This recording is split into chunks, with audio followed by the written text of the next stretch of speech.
His family is currently making a valiant effort to keep the world at bay. That this is not a tale of a tranquil retirement, you've been informed. This is a startling story of two tragedies, an enigmatic disease and a legal dispute over a legacy much more intricate than any role he has ever performed. The reality of what transpired in that remote Santa Fe home is more unsettling than any scene from the French Connection.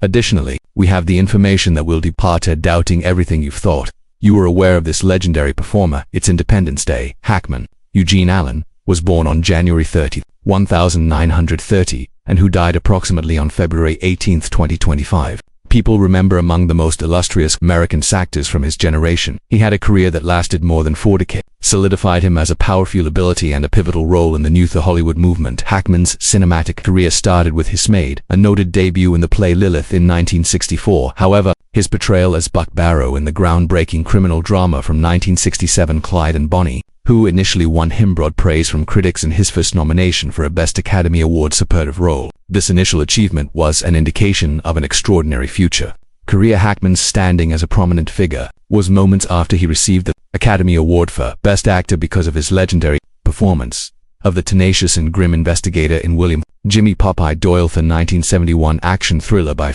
G. Edmonds, French Connection. All during the 1970s, he showed his amazing versatility by appearing in a wide range of highly acclaimed movies such as The Epic About Calamity, Vero Drama, Poseidon, Adventure Scarecrow, and Francis the Eerie audio thriller by Ford Coppola, Neon Noir and The Conversation Moves of the Night. He also shown his adaptability by assuming the position of the Lex is the ultimate supervillain, Luthor, in the 1978 Superman movie up until 1987, delivering a special fusion of threat and wit to the character. His professional life continued to thrive in the subsequent, emphasized by strong performances in motion pictures like the historical play Mississippi Burning, which brought him another Oscar nomination, as well as the motivational sports movie Whose Years. Hackman protected his second Academy Award for Best this time supporting role for his brilliant performance as the ethically nuanced Clint's Sheriff Little Bill Daggett, a 1992 western directed by Eastwood. Even when he started his subsequent career, Heck continued to dominate the screen, showing up in a series of prosperous movies such as Crimson Tide, The Firm, Absolute, The Birdcage,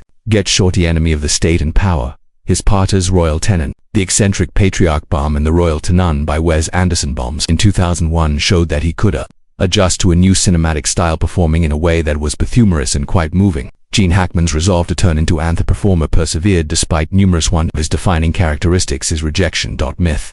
He started his hunt at the California's Pasadena Playhouse, where he established a strong and lasting friendship with Dustin, a fellow outsider Hoffman. In a tale destined for Hollywood, legend has it that the two were deemed least likely to achieve success through their peers, with Hackman's score was the lowest. Playhouse had ever donated. This dismissal just strengthened his determination. After relocating to NYC, he became a member of a group of buddies that are struggling. Hoffman and Robert Duvall were among them. Sharing housing and providing assistance with low-paying occupations while employed at Howard as a doorman. Hackman's and Johnson's faced additional discouragement from an ex-Cherwo viewed the position as evidence that he wouldn't sum up to anything. These encounters gave him an almost ferocious aggressive drive, as he subsequently explained it as a battle of the mind in which he was resolute to take all necessary action to be successful, a mentality he acknowledged never left him completely. His breakthrough started as consistent work in shows off Broadway and a lot of television realities. Hackman's last motion picture appearance was in the Welcome to Movie comedy. In a conversation, he affirmed his retirement from performing, stating that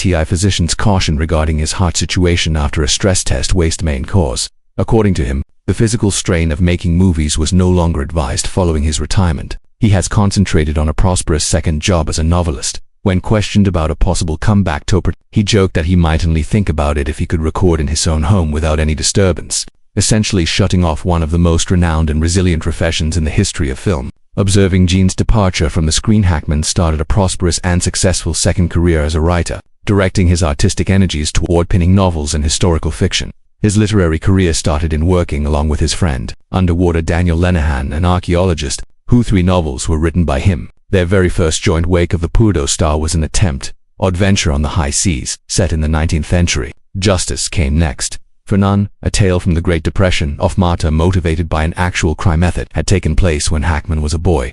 Illinois town of Danville. Utilizing his personal recollections of the location. Escape was their last joint venture from Andersonville, a story about a jailbreak during Civil War in America. Then Hackman decided to write for himself, creating Payback, His debut solo book, A Tale of Love and Romance at Morning Peak, called West Set Retaliation. His last, the 2013 police report, was the published work, Thriller Pursuit, signaling the end of his writing pursuits. Apart from writing, Hackman also he offered his unique and authoritative voice in the documentary, keeping a silent relationship to the journalistic landscape he had abandoned for movies about the NFL. He told a number of the sports documentaries episodes America's Game, the Super Bowl television series Champions. Afterward, he went back to the topic of the providing narrators for 2 documentary pertaining to the U.S. Marine, the division he had been assigned to when he was younger, the unidentified flag raiser of the Marines and EWIMA. In addition to his narration projects, novels are a reflection of a thoughtful and toward his retirement goals, proving that his narrative long later abilities continued to blossom. His last movie role, the work of Gene Hackman, personal life was characterized by 2 long-term unions. His initial marriage was to the woman he married, Faye Maltese. Though together, the couple had 3 kids, Christopher Allen, a son, and 2 daughters, Leslie and Elizabeth Jeanette. While they were married, which covering multiple decades, Hackman's busy film career frequently demanded must remain off-site while his children were maturing. 30 years later, off-union Maltese and Hackman spirited.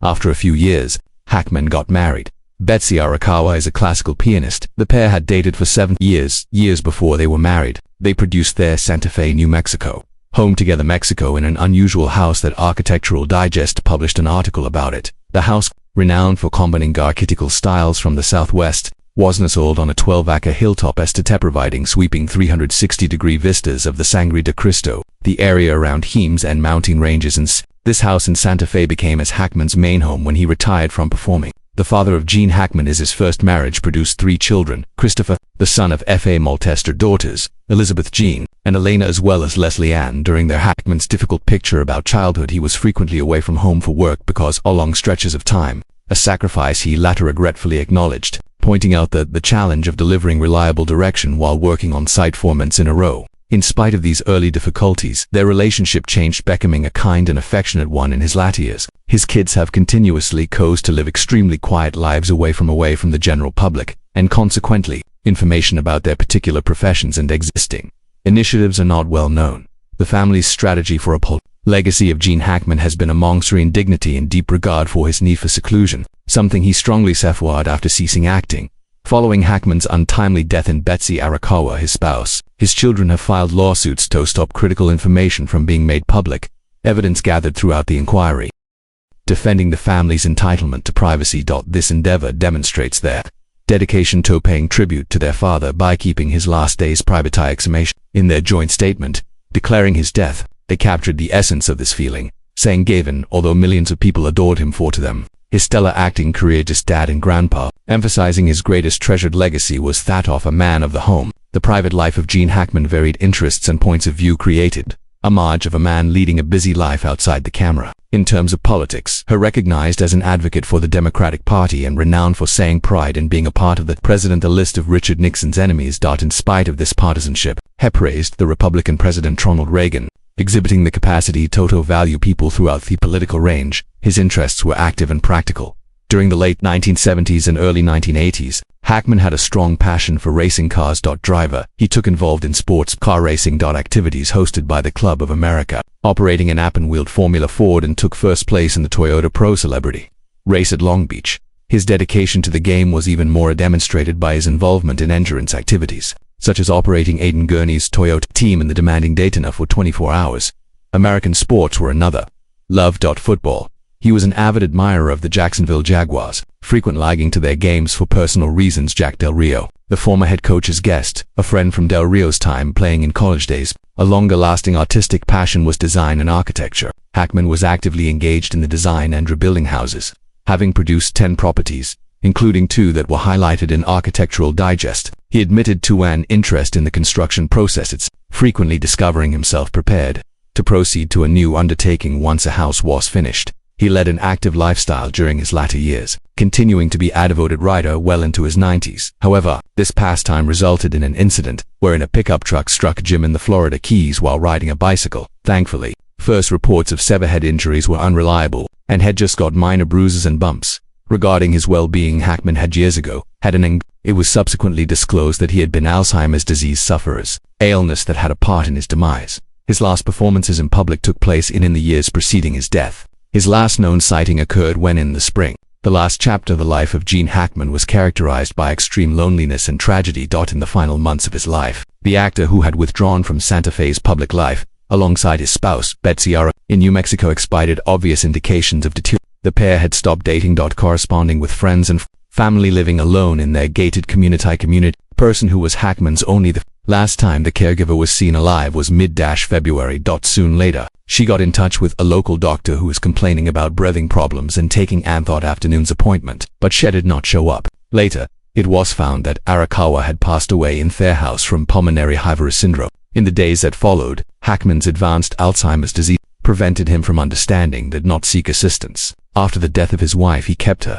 body in the house and their canines until his passing 1 week following severe cardiac condition that was made worse by his renal disease and Alzheimer's. He was 95 years old. The bodies of the couple, as well as the remains of one of their 3 canines, were found by personnel who had become worried. After the pair was unable to respond to the door, security guards were called to help the corpses via a window, causing a thorough examination. Even though there was no suspicion of foul play, at first, the situation was considered, prompting officials to make a decision. Causes such as carbon monoxide poisoning prior to the recognized reasons for deaths were reported at a press conference. After the finding, Hackman's estate took action to prevent the public dissemination of pictures and videos from their search. The intricate character of they passed on their wills as well. According to Arakawa's will, if the pair passed away within 90 days of one another, a charity would receive their estate. The name that Hackman's elder will had as his only heir. Arakawa created a moving emotional and legal conclusion to the private life of the withdrawn actor and his spouse. The greatness of Gene Hackman originated from a potent and contradictory noon of exceptional intensity and deep relatability. He wasn't your typical leading man. Instead, a performer who personified the paradoxes and intricacies of the everyman was pushed to the edge. What makes his career so significant? His skill wasn't characterized by a but through a chameleon capacity to live in very different characters, establishing each one in a tangible, frequently raw genuineness. He had a special talent for communicating trend internal strain, a feeling that his personas were containers holding roiling feelings, anger, resolve, susceptibility or slyness that could explode at any time. There was never any theatricality to this intensity. It was extremely internal and boiling, making his performances seem risky, actual and unpredictable. This sincerity served as the cornerstone of his. If he was the compulsive Popeye Doyle, the French detective, the suspicious monitoring Harry the expert, joined the discussion. Or Little Bill, the cruel sheriff in Daggett. Hackman never evaluated his characters. He came over them with an honesty and psychology that enabled him to discover the essence of humanity.